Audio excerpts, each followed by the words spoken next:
আপুনিও এটা personal loan ল'ম বুলি ভাবি আছে নেকি বা অলৰেডি চলাই আছে নেকি? আপোনালৈ বাৰে বাৰে ফোন কল আহি থাকে নেকি? ছাৰ, আপোনাৰ কাৰণে এটা প্ৰি এপ্ৰুভ পাৰ্চনেল লোনৰ অফাৰ আহিছে। একো ইনকাম প্ৰুফ নালাগে, কেৱল কেইটামান ডকুমেণ্টছ লাগে আৰু আধা ঘণ্টাৰ ভিতৰত পইচা আপোনাৰ একাউণ্টত পাই যাব। শুনিবলৈ ভাল লাগে, নহয়নে?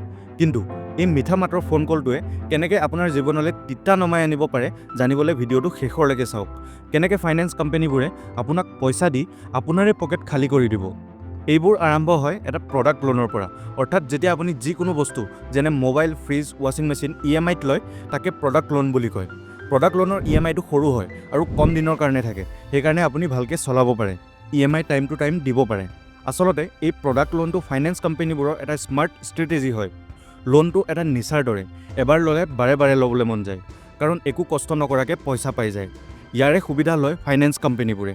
প্ৰডাক্ট লোনৰ জৰিয়তে আপোনাৰ জীৱনত লোন আৰু EMI নামৰ বস্তুৰ দুটাৰ অভ্যাস গঠন কৰে।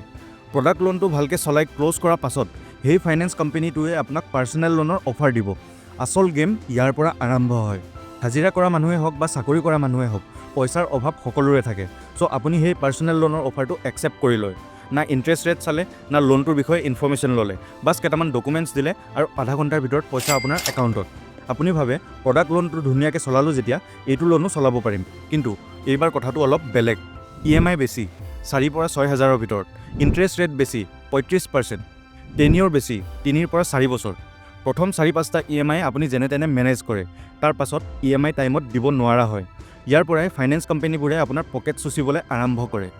এটা EMI বাউন্স, অৰ্থাৎ ডিউ ডেট মতে দিব নোৱাৰিলে লগে লগে পেনাল্টি লাগি যায়। ফাইনেন্স কোম্পানীবোৰে দুটা ধৰণৰ পেনাল্টি লগায়। চেক বাউন্স চাৰ্জ 700 টকা আৰু লেট পেনাল্টি 8 টকাকৈ প্ৰতিদিনে বাঢ়ি যায়।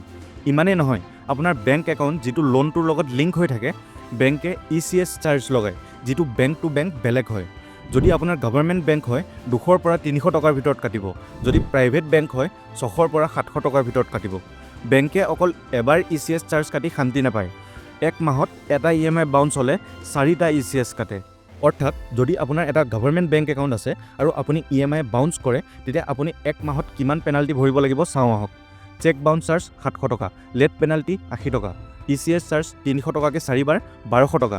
মানে আপোনাৰ এটা EMI বাউন্স হ'লে 1 মাহত 1980 টকা, মোটামুটি 2000 টকা ফাইন ভৰিব লাগিব। এইটো কিমান ভয়ানক হ'ব পাৰে। আৰু এইবোৰ লোন ধনী মানুহে নলয়, দুখীয়া বা মিডল ক্লাছ মানুহে লয়। তেওঁলোকৰ কাৰণে 2000 টকা এটা সৰু এমাউণ্ট নহয়। লোনটো খেলা বস্তু নহয় যে কোনোবাই আপোনাক অফাৰ কৰিলে বা মন গ'ল বুলিয়ে লৈ ল'লে। মানুহে ইমাৰ্জেঞ্চিৰ সময়ত বা প্ৰয়োজন হ'লেহে লোনৰ কথা ভাবিব লাগে। নেক্সট বাৰ কোনোবাই যদি আপোনাক লোনৰ অফাৰ দিয়ে, তেতিয়া ক্ৰিছ নহয় বুলি লোৱা আৰু।